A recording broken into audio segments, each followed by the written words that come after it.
आहे, पण तू मला तशी आज्ञा केलीस तर मी तसं करीन, कारण तुझी आज्ञा पाळायला मी बांधील आहे. सर्व पांचालाने केके बंधूंना ठार करेपर्यंत मी माझ्या अंगावरती चिलकत काढणार नाही अशी प्रतिज्ञा मी आधीच केली आहे. मी कदाचित मारला जाईल, पण तुझ्या दृष्टीने ते फारसं महत्त्वाचं नाही. मात्र आपण अर्जुनाचा पराभव करू शकू असं जर तुला वाटत असेल तर तू खोटी आशा बाळगत आहेस. अर्जुनाचा पराभव करणं शक्य नाही. त्याच्या पराक्रमाविषयी तुला काही सांगण्यात अर्थ नाही, तुला ते आवडणार नाही. पण तरीही मी तुला अखेर सांगतो, अर्जुनाचा पराभव कुणीही करू शकणार नाही. आपल्या शत्रूची ही प्रशंसा ऐकून दुर्योधनावर चिड आली. सगळ्यांकडून त्याला पुन्हा पुन्हा ती ऐकावी लागत होती. तो म्हणाला, आम्ही त्याचा पराभव करू, मी इथं नाही. दुःशासन, शकुनी आणि राधे हेही आपल्यासोबत होते. आम्ही चौघेजण अगदी सहज त्याचा पराभव. द्रोणांनी अर्थपूर्ण स्मित केले, पण ते काहीही बोलले नाही. दुर्योधन पुढे म्हणाला, आपण आपल्या सैन्याचे 2 भाग करूया. आम्ही पांडवावर तुमचा आवडता शिष्य अर्जुनावर हल्ला करू. तुमची इच्छा असेल तर तुम्ही लढा, अन्यथा अर्जुनाची थोरवी आठवीत तुम्ही रणांगणापासून दूर राहा. दुर्योधनाच्या कठोर शब्दांनी द्रोणांचे हृदय घायाळ झाले, पण तरीही ते आपल्या मनावर ताबा ठेवून म्हणाले, दुर्योधना, ही मोठी जबाबदारी तू स्वीकारतोय. तू यशस्वी हो अशी शुभेच्छा मी तुला देतो. अर्जुनाचा पराभव कुणीही करू शकत नाही.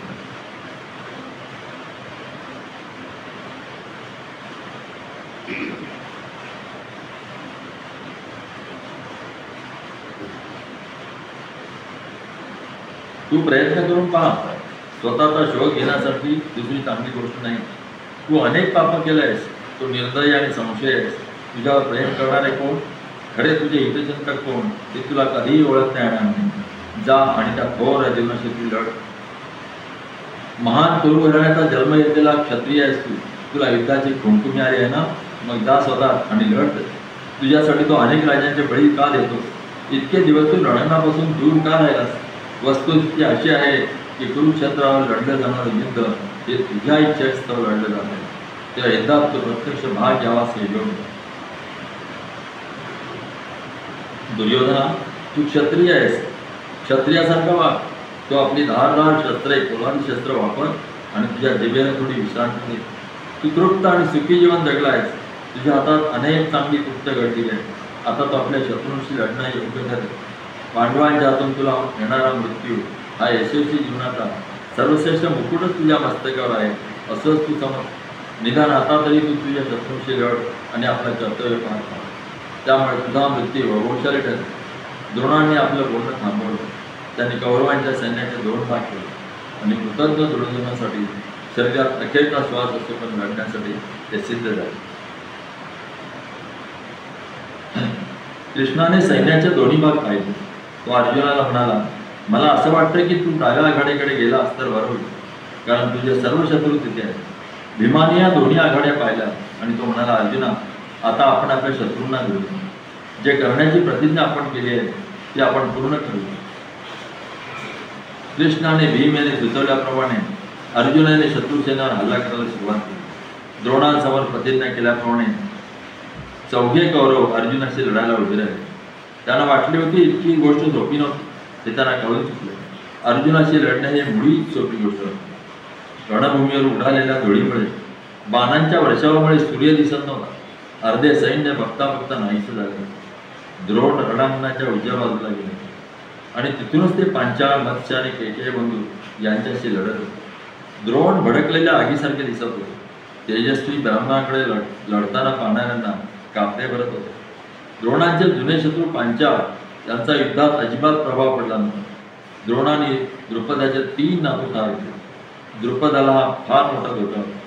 द्रुपद द्रोणांवर हल्ला करण्यासाठी धावून गेला आणि राजा विराट त्याच्या मदतीला आला. भयकारी द्रोणांशी द्रुपद आणि विराट लढू लागले. काही वेळ त्यांचे युद्ध झाले, पण द्रोण आज केवळ लढत नव्हते, ते पांचाळावर आणि सगळ्या जगावर भडकून उठले होते. त्याने आपले भाले फेकले आणि द्रुपद आणि विराट यांना ठार केले. हे 2 ज्येष्ठ होते. धाराधरती पडतात पांडवांच्या सैन्यात मोठा क्षोभ उसळला. धृष्टद्युम्नाने आपला पिता आणि पुत्र यांचा वध झालेला एकाच वेळी पाहिला. महाभयंकर द्रोणाकडे तो धावून गेला आणि म्हणाला, मी आज जर युद्धात माणसाचा वध केला नाही तर मी आजवर साठवलेले सर्व पुण्य नष्ट होईल. त्याने कौरवांच्या सैन्यावर हल्ला केला. पांडवांसह अर्जुन धृष्टद्युम्नाच्या मदतीला धावून गेला. दुर्योधनाच्या नेतृत्वाखाली लढणारे कौरवांचे सैन्य द्रोणाच्या मदतीला धावून गेले. सर्व पांडवांचे हृदय क्रोधाने पेटून गेले. निकराचे युद्ध सुरू झाले. संरक्षकाने द्रोणांना असे वेढून टाकले होते की दृष्टद्युम्न त्यांच्या जवळपासही पोहोचू शकत नाही. भीमाने काही वेळ वाट पाहिली आणि तो म्हणाला, माझ्या प्रिय मित्राची प्रतिज्ञा खोटांना असं मला वाटत आहे. दृष्टद्युम्न, सर्व योद्ध्यांच्या समोर तू अशी प्रतिज्ञा केली होतीस की तू आज द्रोणांचा वध करशील. तुला ते जमत नसेल तर मी तुझ्या मदतीला येईन. या पापी माणसाला मी ठार करीन. असे बोलून भीम कौरव सैन्यावर धावून गेला. रणगर्जना करत तो लढत लढत द्रोणांच्या दिशेने सरकू लागला. युद्धाचा 15वा दिवस महाभयंकर होता. द्रोणांनी आपली धर्मवृत्ती पार सोडून दिली होती. ते आज जणू अग्नीचा अवतार झाले होते. युद्धाच्या 9व्या दिवशी भीष्म जेवढे क्रुद्ध झाले होते त्याहून आज द्रोण अधिक क्रुद्ध झाले. कल्पनाही करवणार नाही असा पांडवांच्या सैन्याचा संहार द्रोणांनी केला. कोणीच कोणाला दिसत नव्हते. द्रोणांच्या बाणाने निर्माण केलेल्या अंधाराने सर्वांना वेढून टाकले होते. दुर्योधन नकुलाशी लढला आणि त्याचा पराभव झाला. दुःशासन सहदेवाशी लढला आणि त्याचाही पराभव झाला. भीम राधेशी लढला. भीम उत्तम लढला, पण अखेरीस राधेचे बाण सहन न झाल्यामुळे तो बेशुद्ध झाला. नकुलाच्या रथात बसून त्याला निघून जावे लागले. दुर्योधन आणि सात्यकी यांचे द्वंद्व युद्ध झाले. त्या दोघांच्या संवादामुळे तर हे द्वंद्व युद्ध अत्यंत अविस्मरणीय झाले. दोघेही बाणांचा पाऊस पडत होते. वीरांमध्ये पद्धत होती त्याप्रमाणे दोघेही लढत असताना स्मित करीत होते. दोघेही पूर्वी मित्र असल्यामुळे त्यांचे स्मित अतिशय लोभस वाटत होते. भूतकाळात त्यांच्यात घडून गेलेल्या अनेक गोष्टींची दुर्योधनाला आठवण झाली. तरुणपणी जो आपला मित्र होता त्याच्याशी आपण लढतो आहोत या जाणीवेमुळे त्याला स्वतःची चीड आली. तो म्हणाला, सात्यकी स्वतःचाच राग यावा अशी गोष्ट मी आता करतोय. माझा क्रोध, अभिमान, माझा औद्धत्य, राज्याविषयी मला वाटणारा सोच या सर्वांचाच मला वीट आला आहे. या सर्व गोष्टी आणि माझं क्षत्रिय असणं यामुळेच आपण आज एकमेकांबरोबर लढायला उभे राहिलो. एक काळ असा होता की आपण दोघं एकमेकांना आपल्या प्राणांनी प्रिय. सात्यकी आपण एकमेकांच्या सहवासात घालवलेले आनंदाचे दिवस मला आठवत आहे. आज त्यातलं काही उरलेलं नाही. राज्याचा लोभ माझ्या ठाण म्हणून बसलेला नसता तर आपण असं लढायला उभे राहिलो नसतो. दुर्योधनाने आपले डोळे पुसले आणि लढणं पुन्हा सुरू केलं. सात्यकी दुर्योधनाचे बाण परतवून लावत होता. लढता लढता त्याने स्मित केले आणि तो दुर्योधनाला म्हणाला, माझ्या प्रिय दुर्योधना, माझा मित्र जिथे बसून तरुणपणे आपल्या जीवाभावाच्या गोष्टी बोलत होता ती सभा नव्हे, ते आपल्या गुरुच्या घरी नव्हे, जिथं आपल्या तरुणपणे आपण शिकत होतो. इतर कसलीही फिकीर नसण्याचं ते वय होतं. दुर्योधनाला काळ असा भरदिशी उडून गेला.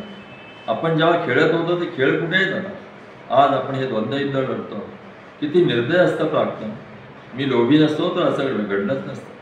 मला असं वाटतं की माझा प्राक्तन हाच माझा सर्वात मोठा शत्रू आहे. राधे म्हणतो ते खरं आहे. प्राक्तनानं आपलं भविष्य ठरवलेलं असतं तर आपण काहीही करू शकत नाही. सात्यकी म्हणाला, सर्व क्षत्रिय एका नियमाने बांधलेले आहेत आणि ते म्हणजे शत्रू आहे की मित्र आहे याचा विचार न करता लढत राहा. शिष्याला गुरुचा वध करावा लागेल आणि मित्राला मित्राचा वध करावा लागेल. दुर्योधना, तुझं जर माझ्यावर खरंच प्रेम असेल तर मला शक्यतो लवकर ठार कर. तुझ्या हातून जर माझा वध झाला तर चांगल्या माणसासाठी असलेलं स्वर्गातलं स्थान मला प्राप्त होईल. तुझी शक्ती ताबडतोब वापर आणि माझा वध कर. यानंतर त्याने आपले बोलणे थांबवले आणि ते लढू लागले. सात्यकीने दुर्योधनाचा पराभव केला आणि तो निघून गेला. या युद्धाचा फार मोठा भावनात्मक ताण सात्यकीच्या मनावर पडला. अहंकाराने उद्धट दुर्योधन त्याने पुढे पाहिला नव्हता. पण आता भेटलेला दुर्योधन त्याला नवा भूतकाळाची आठवण देणारा हा माणूस त्याला दुःखी करीत होता. कुरु सम्राटाच्या डोळ्यातले अश्रू सात्यकीला पाहावे. त्याच्या दृष्टीने हा क्षण मोलाचा होता. त्याविषयी तो कुणाशी बोलू शकत नव्हता. दुर्योधनाला ते सोडून सात्यकी रणांगणाच्या वेगळ्या भागाकडे लढायला लागला. त्याला पुन्हा दुर्योधनासमोर येण्याची इच्छा नव्हती. द्वंद्वयुद्धाचे रूपांतर सार्वत्रिक युद्धात झाले. द्रोणांच्या पकडीत सापडलेले पांडवांचे सैन्य आता असहाय्य होते. द्रोणांनी आपली भयानक अस्त्रे पांडव सैन्यासमोर आणून सोडली होती. त्यांनी सोडलेल्या ब्रह्मास्त्राने क्षणात 20,000 सैनिकांचा बळी घेतला. वादळी समुद्रात हेलकावे खाणाऱ्या लाटांप्रमाणे पांडवांचे सैन्य हेलकावे खात. या संकटापासून वाचवण्यासाठी सगळेजण अर्जुनाकडे आशेने पाहत. आचार्य द्रोणांच्या मुखावरचे तेज पांडवांच्या सैन्याला सहन होत नव्हते. एकमेकांशी बोलताना पांडव म्हणाले, हे आमच्या आचार्य आहेत असं वाटतच नाही. हे लढणारे द्रोण नसून कोणीतरी वेगळेच आहेत असं वाटतंय. कुठल्या तरी दुःशक्तीने त्यांचा ताबा घेतलाय. त्यांना सामोरं जाणं कुणालाही शक्य नाही. ते प्रलयाग्नीसारखे पेटून उठले. सैन्यात पसरलेली घबराट कृष्णाने पाहिली. त्यांना अस्त्र म्हणजे काय हेही ठाऊक नाही. त्यांच्यावर अस्त्रे फेकून द्रोण अन्यायाने लढत आहे याची कृष्णाला जाणीव झाली. तो म्हणाला, युधिष्ठिरा, या माणसाचा युद्धात पराभव करणं शक्य नाही. ते जर असंच लढत राहिले संध्याकाळ होईपर्यंत पांडवांच्या सैन्यातला एकही सैनिक घेऊन राहणार नाही. शत्रूंना भय वाटेल असं काहीतरी आपण केलं पाहिजे. नाही तर आपल्याला कसलीही आशा नाही. द्रोणांनी जर आपल्या हातातली शस्त्र खाली ठेवली नाही तर त्यांचा वध आपण करू शकणार नाही. त्यांना स्वयंप्रेरणेने आपली शस्त्र खाली ठेवायची वाटतं की त्याच्या पराभवाचा दुसरा मार्ग मला दिसत नाही. युधिष्ठिरा, द्रोण आज अन्यायाशी लढाई लढत आहेत. त्यांचा वध करण्यासाठी आपल्याला सुद्धा अन्यायाचा मार्ग अवलंब करावा लागतो. दृष्टद्युम्नाची प्रतिज्ञा जर खरी व्हायची असेल तर द्रोण आपली शस्त्र खाली ठेवतील असं काहीतरी आपण केलं पाहिजे. आपला पुत्र अश्वत्थामा मारला गेला आहे असं जर त्यांच्या कानी आलं तर ते आपली शस्त्र खाली ठेवतील असं मला वाटतं. त्यांचा पुत्र अश्वत्थामा मारला गेला आहे असं त्यांच्या कानावर आपण घालूया. अर्जुनाला ही सूचना आवडली नाही. बाकीच्यांना ही सूचना पसंत पडली. युधिष्ठिराने ती मोठ्या कष्टाने मान्य केली. भीम आपल्या सैन्याच्या मध्यभागी गेला आणि अश्वत्थामा नावाचा हत्ती त्याने ठार केला. त्याबद्दल तो द्रोणांजवळ गेला आणि त्याने दुःखाने भारावलेल्या स्वरात म्हणाला, अश्वत्थामा मारला गेला आहे. हे ऐकून द्रोण अतिशय अस्वस्थ झाले. काही क्षण त्यांनी शुद्ध हरपली. काही वेळाने ते शुद्धीवर आले तेव्हा अश्वत्थामाचा विचार प्रथम त्यांच्या मनात आला. अश्वत्थामाचा पराभव कोणीही करू शकणार नाही अशी त्याची भावना होती. त्यांचा भीमाच्या सांगण्यावर विश्वास बसेना. आपल्या मनातली काळजी दूर करून ते दृष्टद्युम्नाशी लढू लागले. आजवर वापरली गेली ते आपली शक्ती दुपटीने वापरीत ते लढू लागले. त्यांच्या क्रोधाने भयानक रूप धारण केले. त्यांनी ब्रह्मास्त्राला आव्हान केले आणि युद्धाचे सर्व नीतिनियम बाजूला सारून पांचाल आणि सोमक यांच्या सैन्यावर सोडले. त्या अस्त्राने अमानुष संवार केला. या युद्धाची प्रगती आकाशातून पाहणारे ऋषी द्रोणांजवळ आले. मानवी डोळ्यांना ते दिसत नव्हते. द्रोणांचे वडील भारद्वाज हे त्यांच्याबरोबर होते. ते ऋषी म्हणाले, द्रोणा, तुझे युद्ध संदर्भाला धरून नाही. तुझ्या मृत्यूची वेळ आता येऊन ठेवली आहे. आमच्याकडे पहा आणि तुझी शस्त्र खाली ठेव. आम्हाला पाहिल्यानंतर हा निर्दय कृत्यात तुझा सहभाग असता कामा नये. ब्राह्मणाला शोभेल असा तू वेदांत आणि वेदांगांचा प्रभू आहे. यापुढे तू क्षत्रिय असता कामा नये. तुझ्यासारख्या महात्म्याला असं निर्दय वागणं शोभत नाही. तुझ्या डोळ्यांना आलेला अज्ञानाचा पडदा फेकून दे. जे शाश्वत आहे त्यावर तो आपलं मन केंद्रित कर. पृथ्वीवरील तुझ्या मुक्कामाचा काळ संपत आला आहे. तू ब्रह्मास्त्र वापरणं ही चांगली गोष्ट आहे. तूही चूक केली आहेस. तुझी शस्त्र तू खाली ठेव. त्याचंही बोलणं ऐकून भीम आणि भीमाचे शब्द आठवून द्रोण अचानक अतिशय अस्वस्थ झाले. त्यांचा वध करण्यासाठी त्याने जन्म घेतला होता तो दृष्टद्युम्न समोर उभा असलेला त्यांना दिसला. द्रोणांनी युधिष्ठिराकडे पाहिले आणि ते म्हणाले, वत्सा, माझा पुत्र युद्धात ठार झाला हे खरं आहे काय? हे तू मला सांग. सगळ्या पृथ्वीचे राज्य देऊ केले तरी युधिष्ठिर असत्य बोलणार नाही हे द्रोणांना ठाऊक होते. आयुष्यात युधिष्ठिर कधीही खोटं बोललेला नव्हता. युधिष्ठिरावर दृढ विश्वास असल्यामुळे आपण आपला पुत्र मारला आहे केला आहे हा प्रश्न द्रोणांनी त्याला विचारला. ही आणीबाणीची परिस्थिती येणार याची कल्पना कृष्णाला होती. कृष्ण युधिष्ठिराला म्हणाला होता, द्रोण जर आणखी अर्धा तास लढले तर तुझ्या सैन्यातला एकही सैनिक शिल्लक राहणार नाही याची मी तुला खात्री देतो. तुझं सैन्य वाचवण्यासाठी असत्य बोलणं तुला भाग आहे. असत्य बोलणं हे पाप आहे मला ठाऊक आहे. पण या परिस्थितीत असत्य बोलण्याची तुला मुभा आहे. इतक्या मोठ्या सैन्याचा जीव वाचवण्यासाठी तू असत्य बोललास तर ते असत्य होणार नाही. हे पाप तुला चिकटणार नाही याची मी तुला खात्री देतो. युधिष्ठिराने असत्य बोलायला संमती दिली. भीम म्हणाला, मालव राजाचा हत्ती मी ठार केला. त्या हत्तीचं नाव अश्वत्थामा. मी गुरुद्रोणांच्या जवळ गेलो आणि अश्वत्थामा मारला गेला त्याचं नाव ओरडून सांगितलं. पण द्रोणांनी माझ्या लक्षाकडे दुर्लक्ष केलं. कृष्ण काय सांगतो हे तू ऐक. तुमचा पुत्र मारला गेला आहे असं तो आपल्या गुरूंना सांग. तुझ्यावर त्यांचा नक्की विश्वास बसेल. तुझ्याविषयी त्यांना अतिशय आदर आहे. आपलं सैन्य वाचवण्यासाठी युधिष्ठिराने असत्य बोलायला सुरुवात केली. द्रोणाचार्याने युधिष्ठिराला विचारले, वत्सा, माझा पुत्र मारला गेलाय की नाही हे तू मला सांग. युधिष्ठिर म्हणाला, अश्वत्थामा मृत आहे. त्यानंतर हलक्या आवाजात युधिष्ठिर म्हणाला, अश्वत्थामा नावाचा हत्ती नरोवा कुंजरोवा. युधिष्ठिराच्या अविचल धर्मनिष्ठेमुळे त्याचा रथ 4 बोटे भूमीवर वर राहतो. सर्वजन म्हणत असत. त्या असत्य भाषण केल्यानंतर त्याचा रथ भूमीवर आला.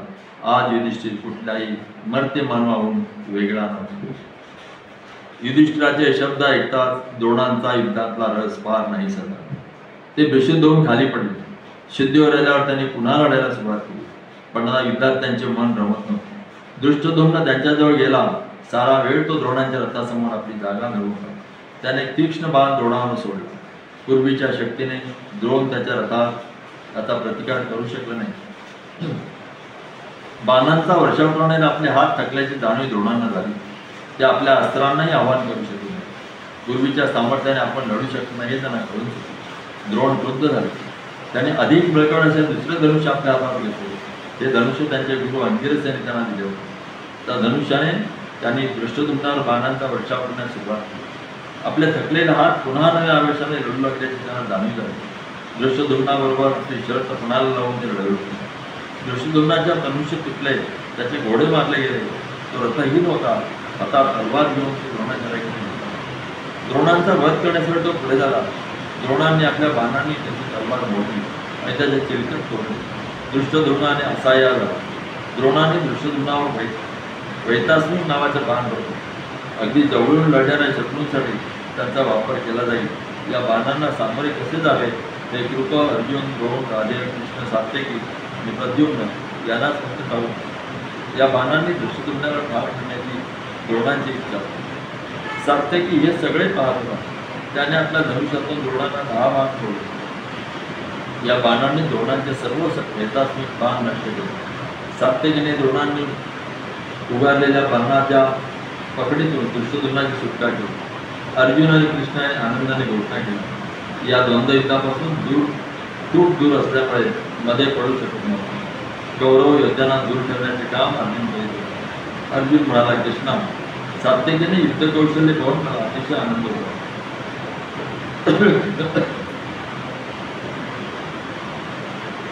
आपल्या मित्राला मदत करता यावी यासाठी त्याने आपला रथ किती कौशल्याने उपयोगात आणला आहे पहा. आपल्या सर्वांचा तो लाडका आहे. त्याच्यावर माझ्या इतकंच युधिष्ठिर, नकुल, भीम आणि सहदेव यांचं प्रेम आहे. त्या दिवशी सात्यकीच्या पराक्रमात सर्वांचे लक्ष केंद्रित झाले होते. नेहमीच्या पद्धतीप्रमाणे कौरववीरांनी सात्यकीला सर्व बाजूने घेरून टाकायला सुरुवात केली.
चला कल्पतरूचे आदर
ओम शांति शांति शांति।